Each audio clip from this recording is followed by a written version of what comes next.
अलौकिक परंपरार परिपूर्ण पुरीर राधाकांत मठ जहाँकि गंभीर मठ भाव में परिचित। मठटी श्रीमंदिर परंपरा सहित जड़ित।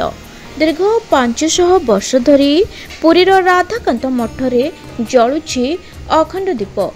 हाँ आज्ञा, आपण मानी शुणिले आश्चर्य लगुथाए, किंतु यह सत अटे। भाविले देखि गोटे दीप अनवरत 500 वर्ष धरी जली आसुथिबो आ केबे लिभि नथिबो, जहाँकि एक अलौकिक घटना नुहे तो आउ कौन।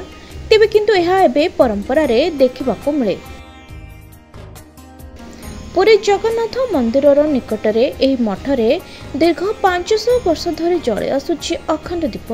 एही अखंड दीप जलवा पछरे रहिछि एक नियारा किंवदंती। पुरी बालीसाही थिबा राधाकांत मठ बा गंभीर मठ सह संपृक्त एही कहानीटी अटे। किंवदंती रहिछि कि एही मठरू एक गुप्त सुरंग श्रीमंदिर मध्यकु जाइछि, जो सुरंग दे महाप्रभु श्री चैतन्य जगन्नाथ को दर्शन करबा पाई प्रत्येक दिन जाइथिले। थरे महाप्रभु श्री चैतन्य कार्तिक मासरे जगन्नाथ मंदिर दर्शन पाई जाइथिले। तेबे भीषण वर्षा पवन हेतु समग्र दीप लिभि जाइथिला। हेले महाप्रभु श्री चैतन्य निजर अलौकिक महिमा देखाइले।